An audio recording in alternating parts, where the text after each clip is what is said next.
kata ulama, orang yang meninggal dunia itu Bu, yang ditungguin cuma 3. Pertama yang ditungguin adalah kapan datangnya hari kiamat. Tuh yang ditungguin sama yang udah meninggal dunia. Kalau orang yang meninggal dunia orang soleh, ahli ibadah, sekalipun wafatnya udah puluhan tahun, ratusan tahun, tapi ketika dia di dalam kubur rasanya kayak cepet banget. Gak terasa. Kenapa? Karena Allah berikan hadiah kuburnya menjadi taman-taman surga. Kita berharap kita bisa model kayak begitu. Tapi sebaliknya, kalau orang yang meninggal adalah orang yang suka zalim, sama Allah gak pernah deket, sama manusia senangnya bikin permusuhan, maka sehari aja dia masuk dalam kubur, itu rasanya seperti udah puluhan tahun. Udah bisa sampai ribuan tahun rasanya. Maka orang yang ada dalam kubur yang meninggal dunia nungguin kapan sih datangnya hari kiamat. Orang baik pengen buru-buru cepat supaya bisa segera masuk dan menikmati keindahan surganya Allah Subhanahu wa ta'ala. Orang-orang sebaliknya, orang-orang yang jahat, yang zalim pengen buru-buru juga datang hari kiamat. Dia pikir kelar siksaan kubur udah selesai. Padahal masih banyak siksaan yang lebih besar, yaitu ketika datangnya hari kiamat. Maka pertama orang yang meninggal nungguin kapan datangnya hari kiamat. Yang kedua, orang yang sudah meninggal kata ulama yang ditungguin kiriman doa dari yang masih hidup. Makanya kalau peringatan haul kayak gini Bu, yang paling girang adalah orang yang dihaulin.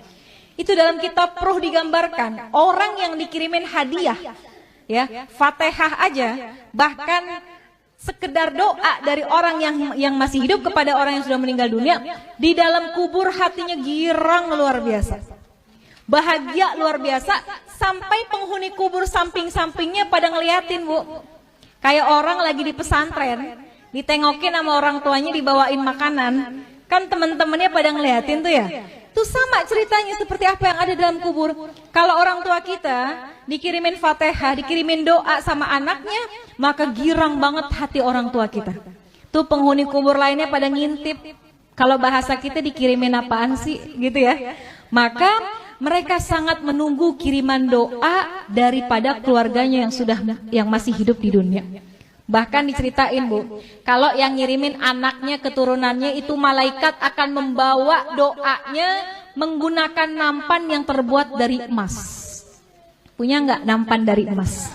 Nggak ada. Tapi Masya Allah ketika kita meninggal dunia, malaikat hadirkan doa. Bisa jadi doa itu berupa ampunan, bisa jadi doa itu adalah rahmat yang dikirimkan oleh anak kita yang masih hidup di dunia. Maka yang ditunggu-tunggu itu doa. Makanya Bu, kenapa kita penting banget punya anak yang ngerti agama, supaya ketika kita meninggal dunia, Fatihah nggak lepas dari lisannya. Yasin yang dibaca dikirimkan pahalanya buat kita.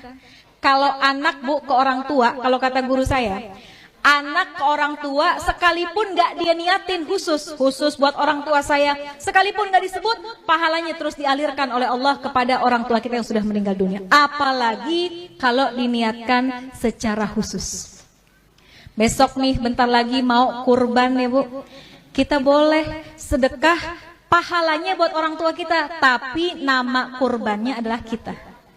Kita kirimin deh, kita berkurban, pahalanya kita niatkan buat orang tua. Itu tuh hadiah yang paling baik, yang paling bagus, yang ditunggu-tunggu sama orang tua kita yang sudah meninggal dunia. Yang ketiga, apa yang ditungguin sama orang yang meninggal dunia? Kiriman laporan dari malaikat.